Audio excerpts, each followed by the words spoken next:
My guest today was noted as the skeptic in the Telepathy Tapes Season 2 talk tracks. The show was titled The Skeptic Who Couldn't Debunk the Telepathy Tapes. Her education and professional background is as a nuclear engineer, and she challenges and aims to debunk claims to hold to her heavily trained scientific integrity. I asked her to join me today to talk about the ways both spelling and telepathy need to be looked at in order to win the approval of the scientific community. And in addition to that, support those who are spellers and kind of arming them with rebuttals to the vast amount of negativity that we receive on social media. Welcome, Becca Cramer. Hey, Betsy. Thanks for having me. So I have to tell everybody a little bit of the story of when we met. So we met at this beautiful Atlanta gathering where, this gathering started because everybody was going to Katie and Libby, who are in season one, so heavily featured in the season one of the Telepathy Tapes. They were going to them because they had so many questions and nobody was giving us answers because all of the spellers programs are prohibited in talking about telepathy.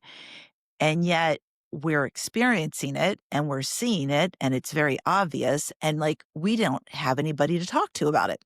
So we kind of gathered this group and it was so huge, right off the get go. And of course, we're planning something really great for next year to bring everybody in.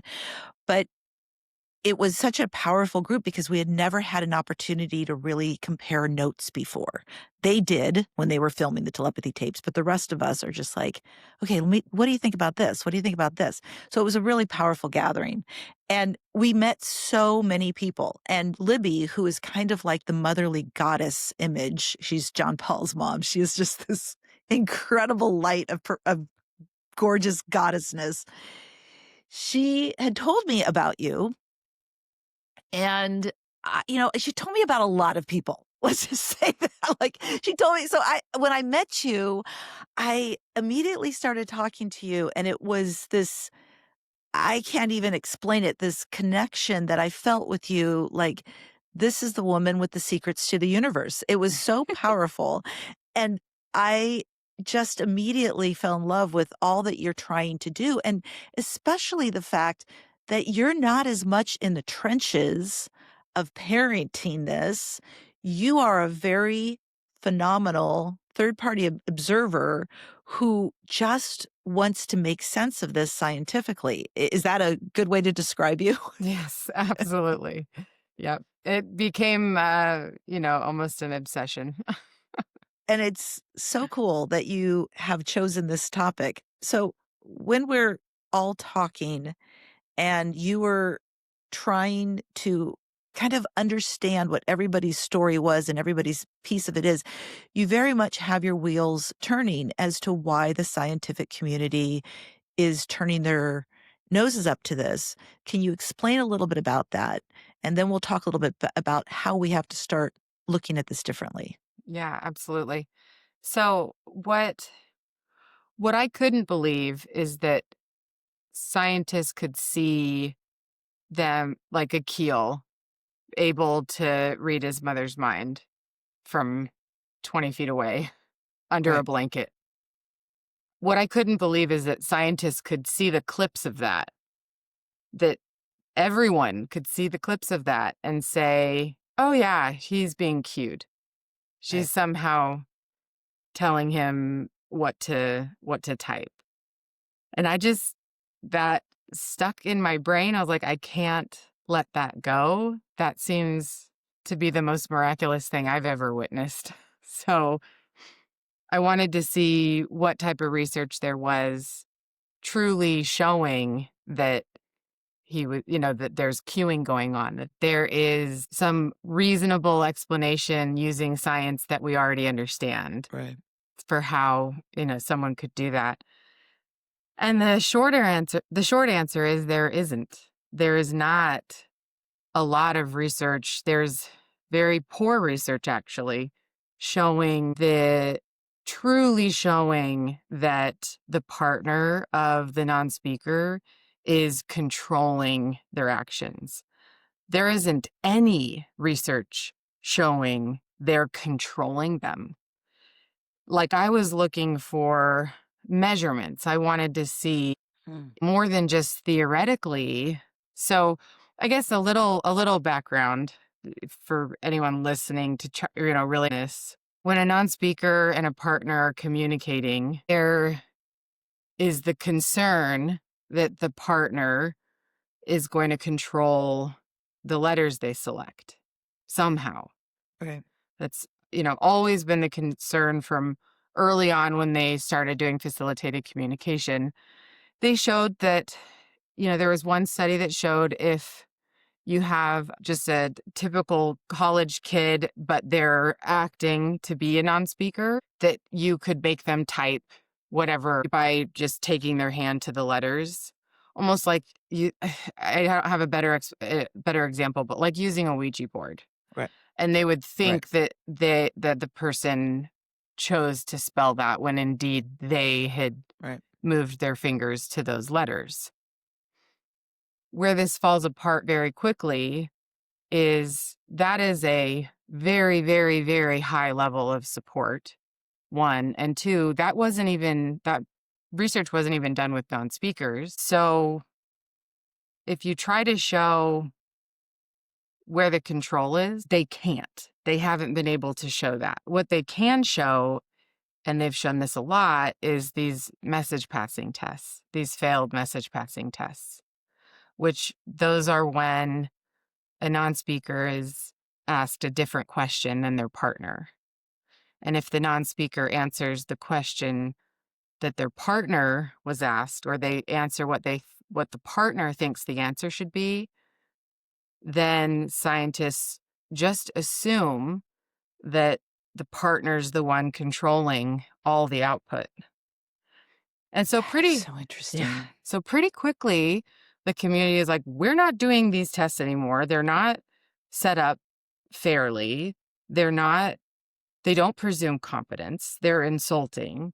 And they were getting, the latest one I think was done in 2014 in Finland with facilitated communication. Um, and they know they've changed the methods since. But what I found is coming at this from the telepathy tapes side of things, it was, well, these sure look like great tests for telepathy or non-local communication is Exact where that's we the bring. first thing I was thinking. It's like that's a perfect way to test for it. So you can't so that's all they have is it's like 40 studies with these failed message passing tests, and they just assume that if the message passing test fails, then the partner's controlling the speller. Mhm. And so Mhm. that has been the history of spelling. And they've kind of taken the line. I mean, and understandably, they're taking this position of until you can show us, past message passing tests in this very specific, rigorous fashion, we are going to assume that all communication via spelling is being controlled by the partner. And understandably, they don't want to do these tests because historically they've been very damaging. And Right. I'm not saying I can't claim that all non-speakers have this ability. Right. Obviously, it's just something that I noticed you can't use. It creates a weird catch-22. Like, we can't rest on the message passing tests. To me, we can't use those when we're trying to evaluate what's possible in this group of people.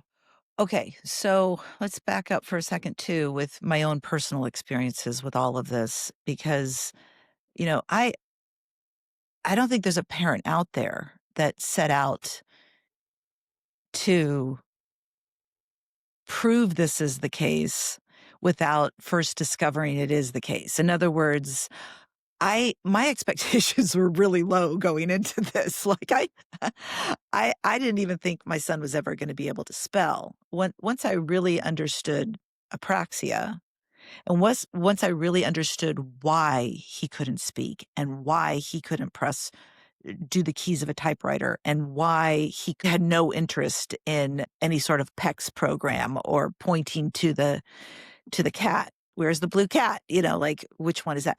When I started understanding the presuming competence, when I started understanding all of this, and I just watched him gradually flourish, telepathy tapes was not even out yet. And, but it Mhm. had just actually, it was out yet. I just hadn't listened to it. So he became an open speller literally at the same time that the telepathy tapes became popular. So I'm just trying to understand why my son can now spell, trying to, the biggest shock to most parents is, oh my gosh, and my son's 32. Like, that is a lot of years to not know who your child was and a lot of years of not presuming competence. So I'm going through all of this as it is.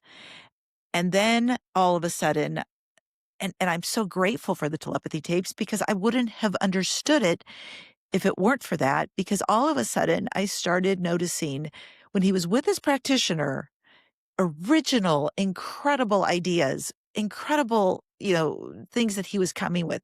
But whenever he spelled with me, if I misspelled the word in my head, he misspelled it wrong. If I was persuasive with what I thought the answer would be, he would hit it right on cue, every word just as I thought it would be. And then it became having other people to talk to, like Austin Moore and Libby, where they're just like, you have to, and Katie, like, you have to clear your mind, because they pick up on so much.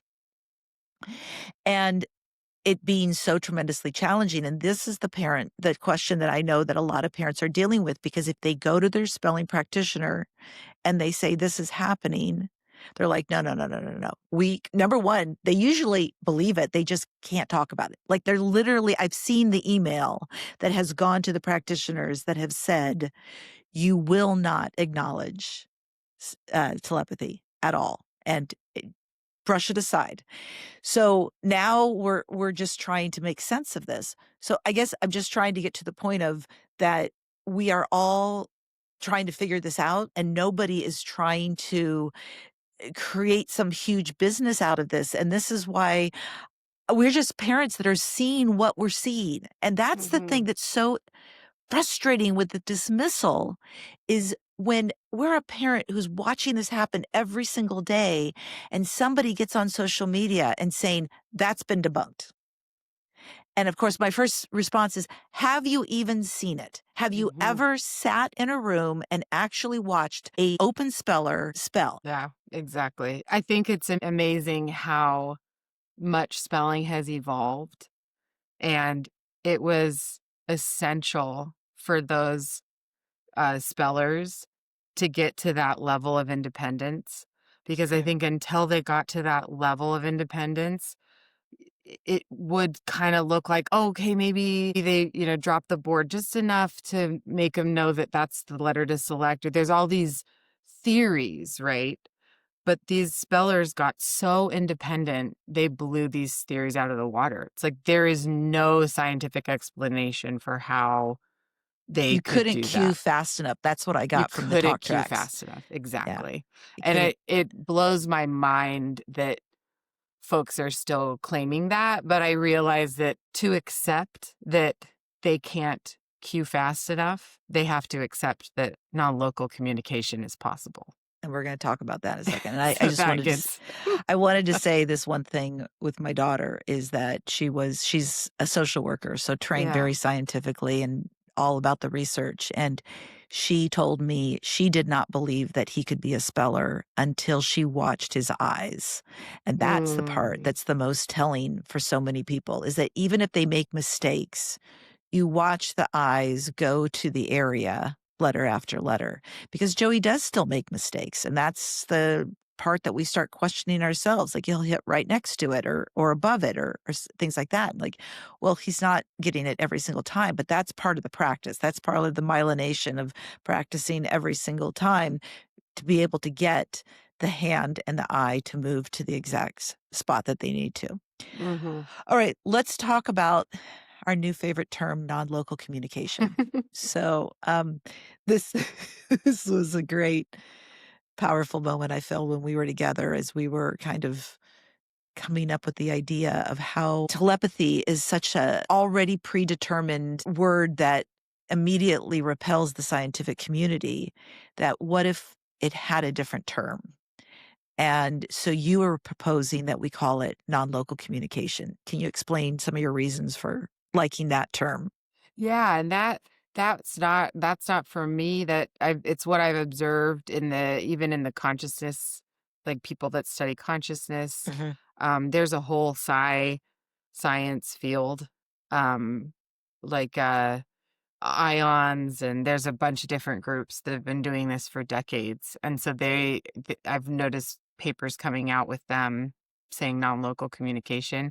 Actually, the latest book by Dan Brown Okay. is incredible, The Secret of Secrets. I'll put that in the notes. It's very good, but it's all about non-local or it's not all about, but it touches on non-local communication. So, but the part of it that when we had talked about the non-local communication, it felt really like a great. In fact, we actually asked the spellers what they thought of it, and all the spellers that were in our group really loved it, and they said that does encompass it very nicely. But the question that I had for it is that often it is local, like especially with Joey.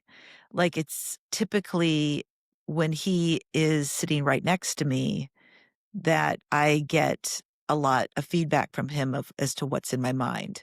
So in saying non-local communication, is that dismissing the fact that it can be local? So my understanding of the term non-local, I had the same thought. Non-local would imply without a physical explanation. So Okay. you could be touching, but unless you're signaling something mechanically, like a Uh-huh. Morse code or something, or a movement that says what you're thinking, that would be a non-local Okay. communication. Okay. It's that Then we that don't makes under sense. and I think this is interesting to see how we handle this mysterious thing. We do not understand it.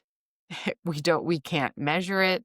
We So it creates all these very interesting problems, but to me, that's the most exciting part of science is when you can Yeah. find these unknowns. It's this new frontier where we get to be open and compassionate, and I think it's beyond cool. I agree with you. I think that that is it makes it even all the more exciting. And what you have seen and witnessed, and at least what I am starting to feel more as well, is it tends to be the non-local communication tends to be much more powerful with the parents or the person Mhm. who is the most close to the individual.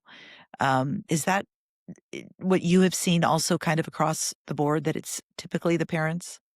Yeah, it seems to be relational. It does seem that I've even heard, them requiring a level of trust and understanding and Mhm. connection. So it does seem like there's these intangible aspects of that. And then it'd be interesting though to ask them. Have you talked with Joey much about this at all? So it's a slippery slope because he sees a practitioner once a week who's not allowed to Oh, really talk about it. Although there are other people in my life who've been able to spell with him that have been able to understand a bit more. He has said in a general session before, she didn't bring it up, but he had said, because we, one of the things that Joey does is every single night, it's usually around 8 p.m., more or less. He turns all the lights off in the house and he banishes Ron and I to like our bedroom. And he's just like, Goodbye, goodbye." And he closes doors and he turns all these lights off. So his practitioner asked him, "Why do you do that?" And he had said, "A quiet and dark room helps me connect with my silent amigos." that's And he so says they cool. tell stories of their days and I tell jokes, which, I've said many times that I was very happy to know that my son was funny because Of course he it's is. just really excited about that. Okay. So that's been able to come out. He has said other things in spelling with his practitioner that are just undeniable about what he experiences and excited. Like, for example, we're coming to Atlanta and he says, I'm excited to connect with my telepathic comrades. So he says it, and you can't deny that that's what he's spelling at that point. Every parent, when they see that this is kind of happening, of course their big question is, like, to what extent is it happening? And yet, with a brand new open speller, you only get like 10 minutes before they get exhausted, their eyes get Mhm. tired, and they get fatigued and they just can't do it anymore. And I always laugh because he looks at me and he's just like, can't we just communicate this telepathy? Like I'm going through all the hoops of pressing the letters. Why don't you just listen to my message that I'm trying to give you? But I've asked this before, is like, can you, like his sister, like, can you have telepathic communication with her, non-local communication with her? And he has said, I could if she was here in like in the house with us. Yeah. Um, because they live very far away. So for him, that local piece means something. At least that's what he's explored. Now, the most powerful example that I've ever had just happened on my flight back from Atlanta. And as you know, I had all my gear stolen and I didn't have headphones and I didn't have his iPad or he doesn't really like electronics, but it had nothing for him. And the flight attendant loaned me a pair of headphones and I was watching a show and he was watching it with me and I was trying to give him one of the headphones for it and he didn't want it. So I'm watching him watch the show and watch the show, and I'm like, "Wait a second." So I bring out the letterboard and I said, "Joey, do you are you listening to this show through my ears?" And he said, "Yes." And I said, "Okay, prove it." I said, what are they talking about right now?" And without hesitation, he spelt Alzheimer's. And that is in fact what they were talking about. They were talking about somebody developing Alzheimer's.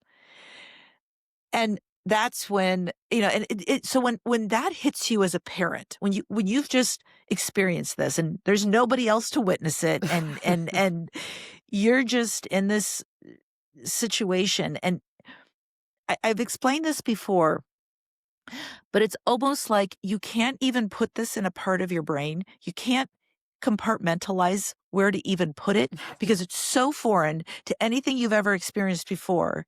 You just don't even know how to sit with it. And and even trying to tell somebody the story, like it doesn't really hold the merit of just kind of like being there. And that's what I feel like a lot of people, when you tell them these stories, they have that kind of like, wow. But you also wonder, are they saying wow and then turning their back and saying, she's crazy? Like, like Mm. she's the crazy lady. And so you get to the point where you just keep it quiet. Like you don't even talk about it because you know that there's so much disapproval over, is this even real? And then you're questioning yourself, like, did I just see that? Did that just really happen? And, um, so I think we might be angry at scientists, but even as parents, we don't even know how to categorize it. We don't know how to take it in. We don't know how to support them in the best possible ways. And so it becomes, how are we expecting them to get it? And how are we expecting them to jump through the hoops that they need to if we can't even necessarily fully believe it ourselves? Wow. Yeah, I that's amazing. So if we can do that, and if we really practice, like, what this really means, wouldn't it be incredible if they could find a way to communicate that isn't so difficult? That Yeah. what if he could teach you how to connect mentally? And And I think as parents, you're a mother, you we do. you can't deny non-local communication for any mother You who can just sense it. knows, Mhm. just knows. Yeah. It happens with my husband all the time. He's like, "How did you?" I'm like, "I don't know." And then and science, materialist science would claim habit, this, that. instinct, and that's all fine. And I'm getting to this new headspace of I don't care. I don't care about the the exact hows and the exact whys. Yeah. Let's Yeah. focus on results. What do the spellers want? What do they need? How can we best support them? Is the best use of their energy spelling in this very specific way? Maybe there's a way that we could support them better so it's not so difficult. Mhm. Maybe it does help them to use your eyes and would make it less tiring. Let them, it opens up so much. It could completely change. I mean, it can completely change everything, not just the way we view the universe, but the Yeah. way we support them. And, but I also understand that, we don't know if every speller has that ability, obviously. Right. And it may, some may not want to claim it, understandably. Um, And let's be honest, it could be manipulated. It could very easily be manipulated by a parent who may suspect that abuse is happening in the school and says that their child spelled to them that this person was abusive. mhm. There's a lot of manipulation that can happen with it, and that is sad because if we lose the integrity, then that makes everybody's, suspicious. But yet and I know there's practitioners out there who are manipulating. I had this happen. A very big creator on social media had a woman reach out to her claiming that she had been on the telepathy tapes and, she could help her son, who is, a non-speaker adult, communicate. And she sat down with my friend's son and put his hand on his arm Mm. and immediately said, "Hi, mom, I'm here." And the mom instantly knew it was bogus due to the fact that he has never in the million years called his mom mom. He always calls her something else, which I don't want to give away who it Mhm. was. And if I said it, it would give it away. And she was really shook and she called me up and she's just like, this just happened. And it made me so angry because we are doing so much to help people accept this, and the fact that there's someone out there who is trying to make it a Ouija board experience is setting us back. And I think that's how the spellers programs are feeling about us because they have spent decades trying to gain all this research, and we're all saying, you can't discount the telepathy, and they're like, we are so close to proving this, but this is one of the first conversations you and I had as to why their data, the Spellers program's data is so flawed because they are discounting the telepathy, right? Yeah, that if we could own the telepathy, non-local communication portion of it, then you could void the requirement for a message passing test, and you would, you know, there's a lot of research already done proving authorship and showing the benefits of spelling and all these other studies that they have done. But those are all not included in the meta-analyses because the meta-analyses wants the message passing tests, Yeah. which that's being fought, and they are making progress on that as well. Like, so that's the concern too, is you make all this progress and now the telepathy tapes stuff is out, which is being used as evidence of control and cueing, but it's not. But it Yeah. is like they're both true. And I I hate to like stick it out there too much because I completely understand how hard that must I mean, I can't understand how hard it must be, but it's tricky because I don't want to say something that claims everyone is and all the message passing tests failed because of non-local communication. Yeah. But I mean, I saw the latest study for 2014. They were spellers who'd been spelling for years. Their parents spelled with them at home. And yeah, they failed the message passing tests. And it was heartbreaking and life ruining. They stopped a lot of them had to stop spelling. They stopped doing it in the schools. And so understandably, they don't subject themselves to those tests anymore. But then you have the scientific community saying the only test we'll accept is that test. Yeah. Which kind of brings us to this other push is that, well, spelling isn't just about learning. It's about so much more than learning. It's about well-being and relationship and, everything. It's about everything. And so you could say, wouldn't it make more sense for the person performing the spelling to be more of like an occupational therapist or even just have spelling um, have this therapy prescribed by a psychologist to help Right. their mind, their mental health.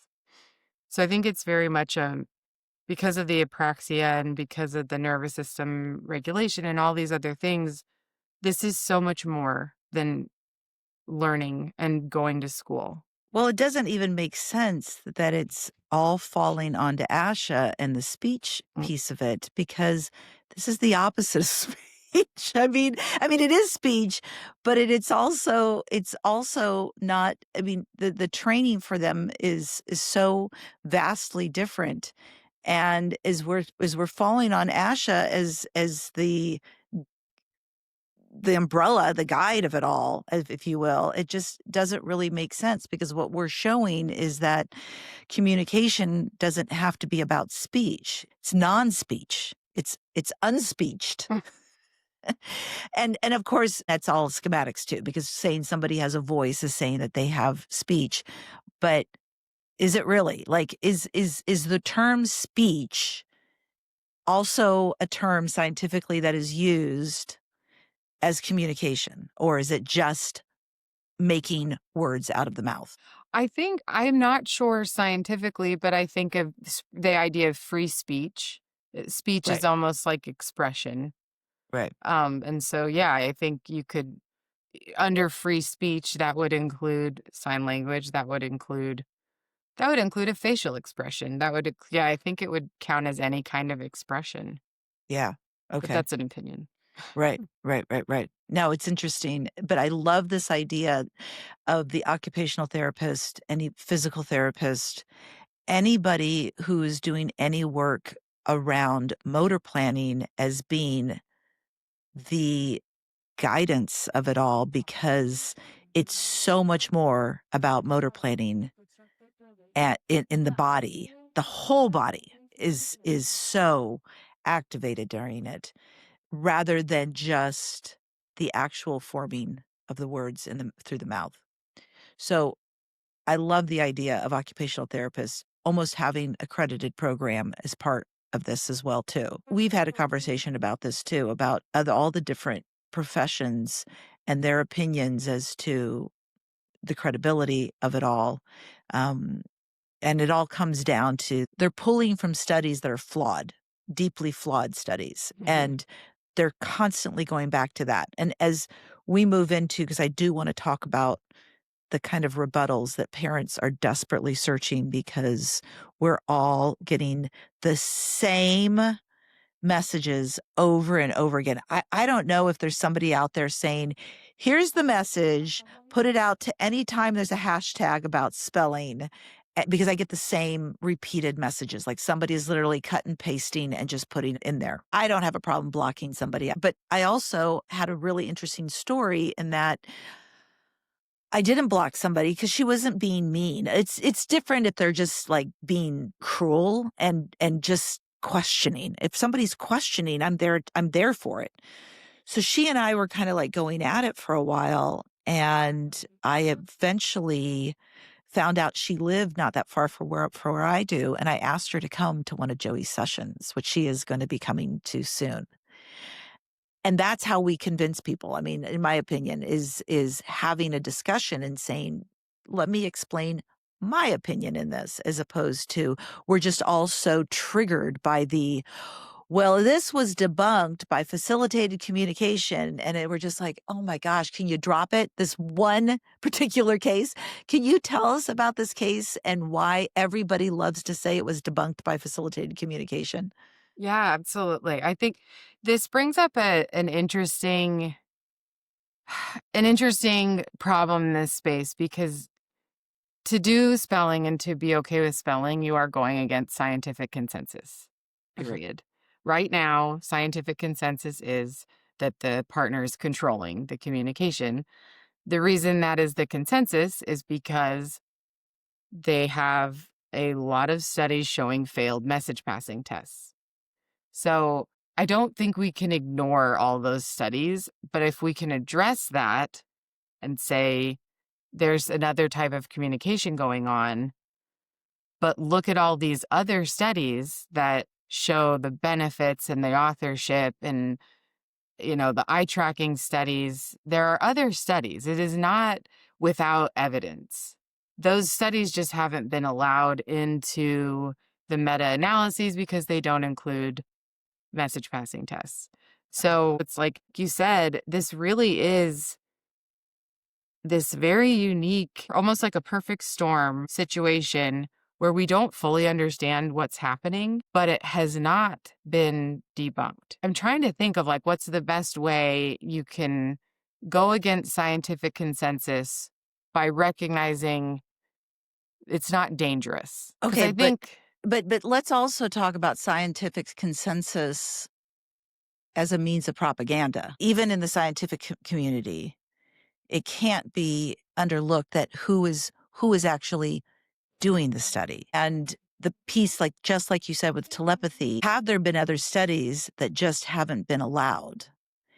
And all of those, I mean, because that is part of my issue when everybody is all about the science, which I respect because that's something that you've done such an incredible job explaining. But when it's just about the science, but yet the science has been manipulated, when the science becomes propaganda, then it makes a lot of us not trust the science because in my mind, it's like, well, who's funding that science? and science, I love, it's like science is imperfect. The whole point of science, science isn't good and bad. It just is. You get evidence and you have a hypothesis and you change your hypothesis. And that's what I think we're in.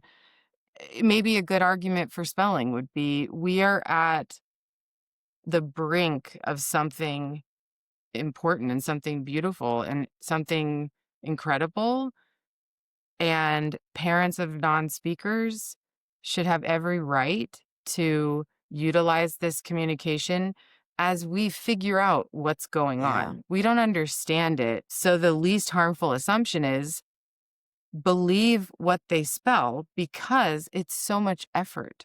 Why would they? It's so much more reasonable to say any letter they point to is because they want to.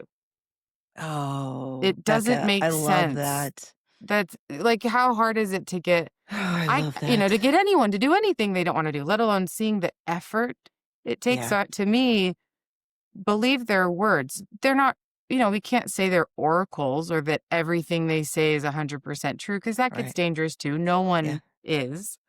Um, but to me, it's just the no-brainer. Believe their words, and if we allow ourselves to believe their words, it'll change the entire way where they're treated medically. Like, all this stuff about apraxia, a lot of that is not, allowed because a lot of the information was obtained via spelling. And so a lot of the words all the words that are spoken via spelling are ignored scientifically, which is horrible. So, in thinking of that, and immediately it makes me think of ABA. Mm. And there have been many who have had lovely ABA experiences, but there's also been a lot who have had horrific ABA experiences due to the fact that if apraxia is exceptionally crippling within your body, your ability to point to something or to move something, even though you know the answer, but you can't get your body to do it, as a way of measuring intelligence and a way of doing it, manipulating it behaviorally, is so against what we are seeing is the case with our kids. And so they would rather believe that there's some sort of Morse code being transmitted between mom and child than the fact that the child is competent. Oh, one thing that's really helped me through all of this is always seeking to understand. If I can just seek to understand, how can they be so sure? It's really helped me soften and gain more awareness. And I think that's how we're going to unite and connect people, is through this really understanding. And I know it feels unfair. Why the hell should you have to understand the scientists? That does not sound fair. I just think through understanding, we'll make more progress. So, Yeah, what they would say is the language that spellers have access to is seemingly miraculous in some cases because it's so advanced, and they haven't been getting, the type of learning that other kids their age get, yet their language is more advanced. That seems miraculous to them, so on top of that, they say they must be being cued. So they're faced with a couple seemingly miraculous things, so cueing is, like, the only place their mind can yeah, land. Otherwise, they're letting in something that blows materialism out of the water. right. And so, while I understand it, I do think witnessing and seeing the research and how minimal queuing is, that those 2 together could change minds. And truly, once minds are changed and once we accept non-local communication as possible, that is going to revolutionize the way non-speakers are treated. It's going Yeah, to change how we yeah. spell. It'll change how they communicate. It'll change how we treat them medically. I mean, really, you think it should change how we treat each other, that our intention matters, that the internal state of our being matters, that it isn't just about behavior and output, that our internal experience is arguably the most important thing. And so what if we start connecting with each other with that truth? I mean, it's not just on speakers. Like, this could really revolutionize our whole culture, which Let's would talk be about so that for a great. little bit. Let's talk about it because I really enjoyed Tom Campbell on the talk tracks talking to Kai about consciousness. And I mean, I've studied consciousness and the whole of who we are as these powerful creators for a good portion of my life. And I I do feel that the reason all of this is happening right now in this time and space is because people have never been as ready as they are for it now. I mean, nobody wants to go against the scientific grain. Like I've never gone against the scientific grain thinking, I can't wait to piss people off. Like that is like you don't do it because you're a rebel in most cases. You do it because you've witnessed something that you can't unsee. And as much as you're tired of all of the anger that's poured out at you, you're going to keep going because it becomes a human rights issue. Mhm. So we're not trying to upset your day when we show our kids. We're trying to give you the encouragement that this can be out there and this can be helping a lot of other children. When I get the comment that, goes into this all scientific stuff, da da da da, da, and they say, "Well, show me the studies." Okay. I personally don't know where to show somebody the studies. Maybe you have some ideas. I'll send you a few that are very good. They're out of, Okay. University of Virginia, and they're excellent, and So they weren't included in the meta-analyses because they didn't have the message passing test, but they're very high perfect. quality studies. So Becca, as we're putting together the Presume Comp Fest website, I think having a section on there because if you've seen in our stream of friendships with our group from Atlanta, everybody is looking for those words to help. Yes, Maybe we could put several of those studies and several of the sayings that would be helpful to people to help with the rebuttals as to what we're when we're hit with it. One of the other things that I love to say is, you know, I don't have time to wait for your studies to make sense to you. there you I go. I mean, my son, I've already wasted 3 decades of Joey's life, and I'm angry about it. I am angry that I worked in the industry with my late husband, who was a pediatrician, for goodness sake, who knew about everything that was out there that was cutting edge, and the fact that I was naive enough to just not believe it makes me upset. Every parent that starts having an older child, especially that starts spelling, the amount of remorse and pain you have to deal with, it's Mm. astronomical. To know the things that you said in front of your child, to know the numerous ways every single day you didn't presume competence. And of course, all of us parents that are faced with that are trying to help those that we see that we're witnessing doing it, talking to their child like they're a 2-year-old. All of that, of course we're out there because it again, it's a human rights issue. Well, I think that is exactly it, and I'd be happy to put together sort of those general talking points and also linking the studies. Um, the thing that was unique about Presume Comp was that we are not going to lead with non-local communication, but it is a part of our understanding, and so I think Right. that's what makes our group unique and special, is that it includes the whole truth, or some people's whole truth. And that whole truth can potentially void a lot of the science that's preventing spelling from moving forward. And that to me is the key difference, and the key to all of this is through the whole truth, we can throw away these studies and address Yeah. non-speakers on and spellers.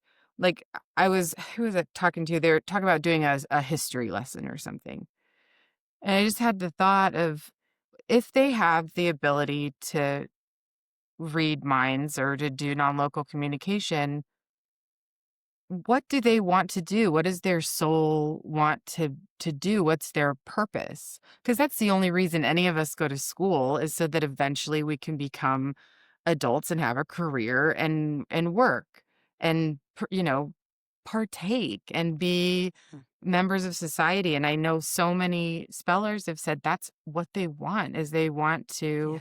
contribute in a meaningful way. And so I think recognizing that they can contribute in so many ways, and I don't want to be limiting them by making them point to a board in a specific way, or even get to independent typing, which incredible if they can, but it allows us to rethink how we work with them, how we communicate. Maybe, like you said, develop a level of non-local communication. And then for a safeguard, because yes, abuse allegations can happen and they should come forward. And so you can just have an independent spelling partner verify that claim. Done. Yeah. That is the one safety concern, is that I mean, I guess there's more than that, where, potentially parents are making the speller do things they don't wanna do because they Yeah. said they wanted to. Yeah. Um, Right. Right. and it seems like that is much less of a risk than just not presuming competence. I mean, you try to Well, weigh those risks. yeah, So it's funny because I used to record my sessions with Joey Spelling, and until he became an open speller, and then I realized I need to ask his permission, and he, said no. He didn't want me recording anymore. interesting. And so as he got better and, I asked him why he didn't, and he explained that he wasn't perfect at it yet. He didn't hit it perfectly every time yet. And he was so afraid that it would deter people, that it wasn't true, that spelling wasn't true if they saw him make a mistake. But yet I watch like Austin, who has a great, for those who aren't familiar, he has a page called Spelling More, Moore, and he shows what it's like working with the early spellers. It's very hit or miss. I just want people to be aware that, they don't always show it in a way that makes it worthy of a scientific study. In other words, there's a lot that has to happen before they are capable of spelling for a school board. Mhm. Like that's just it. Like that's part of the issue too, is that they don't just like all of a sudden it just clicks one day and now they're just going like crazy. It takes a long, and that just makes the science even more murky, which is the hard part. Mhm. That and I think how you acknowledge that and just the challenges and how much having all this truth out there can help change Yeah. that how this message of apraxia and motor planning is so essential. It's so essential, and until we get this honestly, this doesn't belong in the hands of speech and language pathologists. It just doesn't. It's a physical, nervous Mhm. system problem, and it's psychologists, it's OTs, it's so right now you have speech language pathologists at the helm with ASHA trying to control their, science. Unfortunately, science is siloed. It just is. So you have all these silos of science and medicine. And this is in the wrong silo because speech and language pathologists aren't going to know about true apraxia. They're not neurologists. They don't specialize in so many of the things that do support this dysregulation that we see in non-speakers, because even moderately autistic people that have language, I know can struggle to find the words, especially like myself included. If I get stressed, like you saw it already on this podcast, my words will go away. Like I lose access to them Right. in a way. And I know a lot of moderately autistic and even neurodivergent, um, it does feel like you do not have control over your actions sometimes. And it's obviously a spectrum. And so Right. the science and what we're understanding autism to be and neurodivergence really does support what non-speakers and spellers have been saying. But you have speech and language pathologists who are the gatekeepers of this, and it just doesn't belong there. It just doesn't. Or at least, we So need to much. unify or something. But I think Right.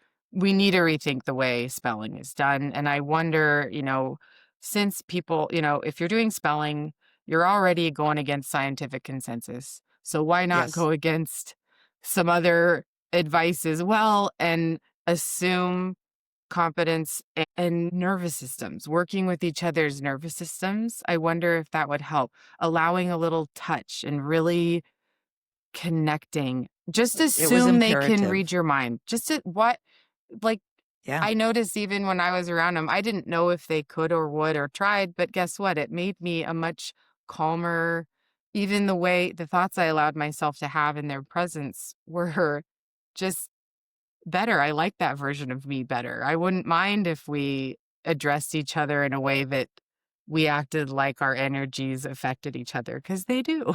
Mm. I love that, But because you're right. It does. Everybody becomes a communication partner at that point, and no matter whether the communication is silent or outward. yeah. Yeah, there's a lot of questions that all of this is going to provoke, but I'm excited to be alive at this time and space in this reality, because I feel that eventually we're going to be able to get to where we need to be able to help support these individuals in the best possible way, understanding their body, understanding their means of communication, And I think in the interim, it's going to, because look how successful the telepathy tapes was.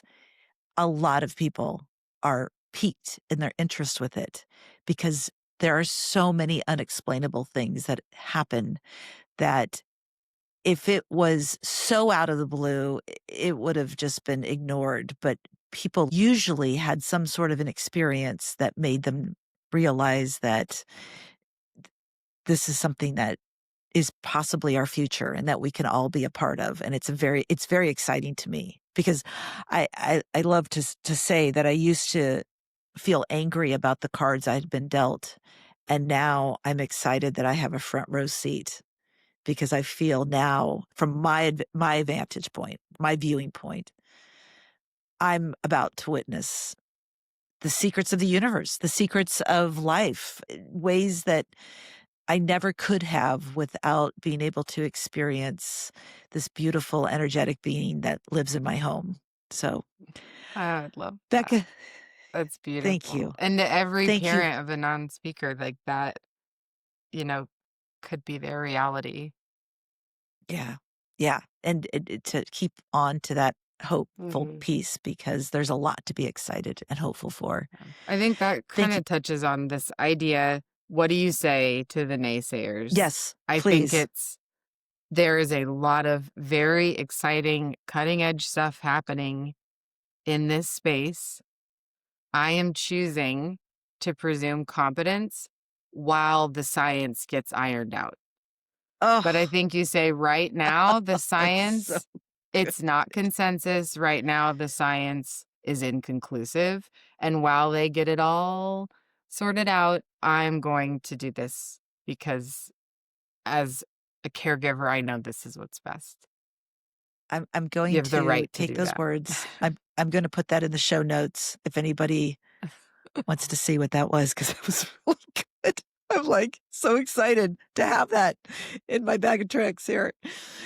Oh, this was so fun. I'm so glad you're in my life. I'm so happy to know you, and I hope we get to spend more time, exploring a lot of these ideas and thoughts together. Absolutely. I just love you. You're the best. Ah, I just love you, Becca. You're Thanks for amazing. having me on.